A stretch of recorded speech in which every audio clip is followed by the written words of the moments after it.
Assalamualaikum warahmatullahi wabarakatuh.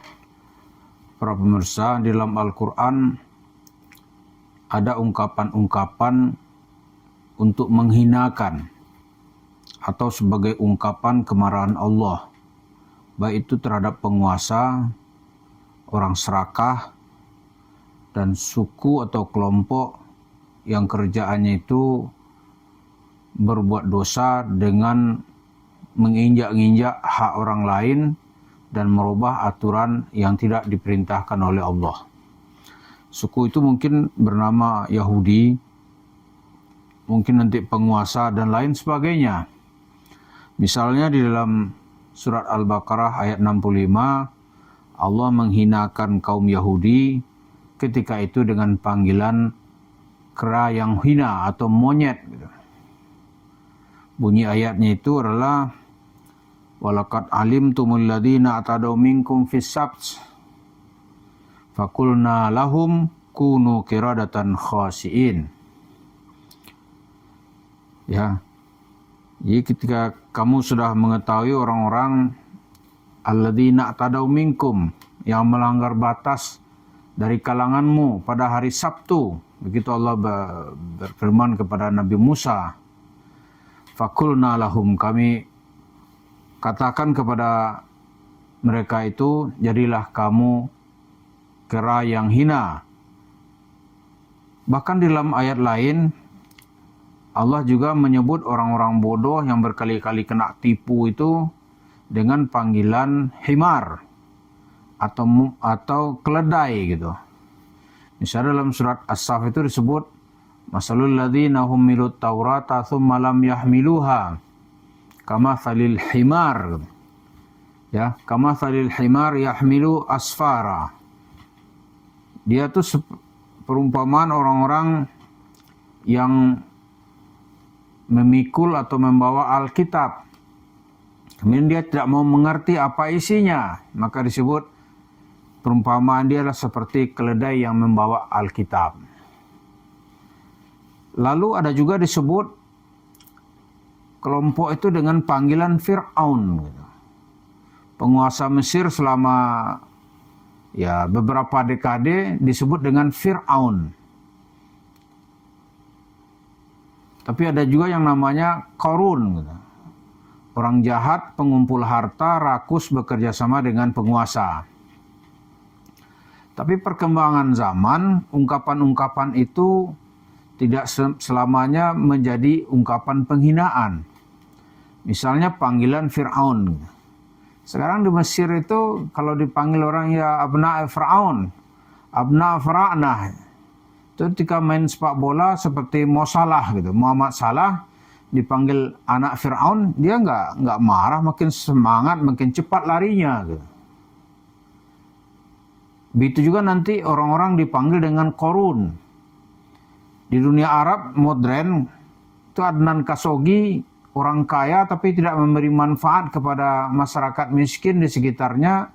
Orang-orang Arab menyebutnya dengan Qarun fi qarnil 20. Itu Qarun pada abad 20. Itu juga panggilan himar. Di kampus-kampus ya dosen biasa aja, kalau mahasiswanya nggak bisa jawab dipanggil himar. Ya himar, gitu kan. Himar anta wallah. Dan mahasiswa biasanya ya diam aja atau cengengesan gitu. Dan satu-satunya panggilan yang membuat orang masih terhina sampai hari ini kalau dipanggil dia itu ya Ibnu Kalb, anak anjing ini. Hatu tuh sesakit hati orang tuh. Itu juga nanti dipanggil ya sama dengan padan anak anjing tuh, itu adalah dipanggil dengan monyet. Monyet kemudian ini. Di Indonesia ungkapan monyet ini misalnya Habib Rizik. Habib Rizik masih memanggil orang-orang yang mau dia lawan itu dengan panggilan monyet. Ustadz monyet, Kiai monyet. Jadi monyet kan orang gitu. Dia panggil juga nanti Jenderal monyet, Ormas monyet gitu kan. Maka orang melakukan reaksi, tantangan Rizik ini dihadapi. Untung aja Habib Riziknya kabur ke Mekah gitu. Nah sekarang boleh nggak ungkapan ini dipanggilkan, misalnya orang lagi kesal ke Yusuf Mansur gitu. Dipanggil nih monyet itu orang tuh gitu. Ya, selama ini ya Yusuf Mansur tidak menanggapinya. Dia tidak menanggapi. Kalau dipanggil dia Fir'aun, mungkin dia senang gitu. Karena Fir'aun itu artinya penguasa kan. Harapan Yusuf Mansur tentu ingin berkuasa gitu. Kalau dipanggil Qarun, ya senanglah dia. Kemungkinan yang masih membuat dia tuh nyeringis gitu ya. Atau miris tuh kalau dipanggil dia tuh monyet. Atau dipanggil dia itu dengan kalb. Kalb itu artinya anjing gitu. Atau ibnu kalb. Di dunia Arab orang biasa kalau kesal memanggil ungkapan-ungkapan seperti itu. Nah secara hukum boleh nggak kita memanggil seseorang dengan panggilan yang buruk? Secara umum tuh nggak boleh. Ya, memanggil seseorang dengan panggilan yang buruk itu tidak boleh. Tapi ini panggilan untuk orang-orang mukminin, panggilan untuk orang-orang beriman gitu. Pengikut setia Nabi Muhammad. Tapi kalau orang-orang kafir, di dalam Al-Quran disebut aja itu. Itu monyet itu, ya kan? Atau tindakannya yang merugikan orang gitu. Jadi hukumnya ini sangat sangat umum gitu. Tergantung situasi dan kondisi setempat. Dan masyarakat biasanya kalau marah ya panggil aja sama dia. Monyet orang duit gua pernah disikat sama dia gitu. Ya minta lah Pak, dia nggak kembali kan itu gitu. Jadi orang marah kepada Yusuf Mansur.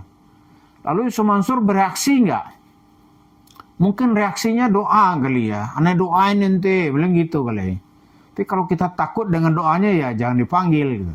Tapi orang kalau udah marah biasanya nggak takut gitu. Lalu kalau Yusuf Mansur dipanggil monyet dia lapor nggak? Kalau melihat pertimbangan atau penglihatan kita dia nggak akan lapor. Kenapa dia nggak lapor gitu? Kalau lapor kan diperiksa dua pihak gitu. Oh ngeri dia. Bagi Yusuf Mansur melapor itu artinya polisi memeriksa dia. Kalau memeriksa dia takut nanti kalau rekening itu sampai dibuka gitu. Itu ngeri sekali dia. Kalau sampai dibuka aliran dananya semua ketahuan. Karena itu dia bilang kepada santri-santrinya, kalau dengar nanti dia panggil abah apa ayah saya nggak tahu ya. Abah dipanggil macam-macam ya. Doain aja, sabar aja, dia gitu aja dia. Karena bagi Yusuf Mansur tidak penting itu dipanggil apa. Yang penting bagi Yusuf Mansur itu duit yang sudah dapat itu jangan sampai ada yang keluar. Misalnya jemaah masjid kota wisata Cibubur gitu. Kalau meludahi Yusuf Mansur dia santai aja. Yakin saya tuh. Kalau dia diludahin gitu. Bangsat kamu, babi misalnya nih, dia diam aja. Yang takut Yusuf Mansur itu apa? Kalau duit jemaah itu yang sudah dia belikan ke tempat-tempat strategis, dibangun warung steak and shake, itu sampai terjual gitu. Dibayar, dikembalikan uang itu mengerikan buat dia. Jadi Yusuf Mansur soal namanya dipanggil apa, namanya dijelekkan dia nggak ada urusan. Tapi kalau warung steak and shake ini sampai terjual, atau sampai pindah tangan, wah itu baru seperti dunia ini sudah kiamat bagi Yusuf Mansur. Karena Yusuf Mansur melihat ya pertahanan atau wujud dia di dunia itu ya dalam bentuk uang gitu. Semuanya silahkan diperlakukan apa gitu. Asal jangan uang yang dapat ini jangan disentuh-sentuh gitu. Nah sekarang orang mulai mempersoalkan Yusuf Mansur dari sisi sentuhan uang gitu. Maka dia pusingnya 7 keliling. Tapi kalau namanya dipanggil, dijelek-jelekin, dipanggil, nggak ada urusan dia. Jadi kalau kita mau berurusan Yusuf Mansur, kasusnya itu yang diungkap kalau menurut saya ya. Misalnya jemaah kota wisata ini, jemaah masjid Cibubur, kota wisata Cibubur, duitnya diembat oleh Yusuf Mansur itu atau disikat, digarong katakanlah gitu ya. Lebih kurang 50 miliar rupiah saat itu. 55 miliar rupiah saat itu. Tapi bagi dia nggak. Kalau uang tuh nggak disentuh, dia nggak ada urusan gitu. Tapi begitu uangnya disentuh, baru dia takut. Buktinya ya, menghadapi Ibu Lili Siti Rahmah aja dia ketakutan gitu. Takut dia. Jadi bagi Yusuf Mansur bukan panggilan, tapi uang. Gitu. Kalau uang ini diusut, baru dia takut. Karena itu ya dia tebal kuping aja, panggil monyet kayak, mau dipanggil apa, terserah aja lah gitu. Asal uangnya ini jangan sampai di rekeningnya ini jangan sampai dibuka-buka gitu. Jangan sampai dipersoalkan. Kalau dipersoalkan, oh itu kiamat cerita Yusuf Mansur. Inilah yang paling dia takutkan. Gitu. Jadi dia akan bertahan di warung steak and shake, bertahan di upaya-upaya yang selama ini yang sudah mendapatkan duit, jangan diungkit-ungkit oleh siapapun. Itulah yang paling berharga bagi Yusuf Mansur, yaitu menyelamatkan hartanya, uangnya. Terima kasih. Assalamualaikum warahmatullahi wabarakatuh.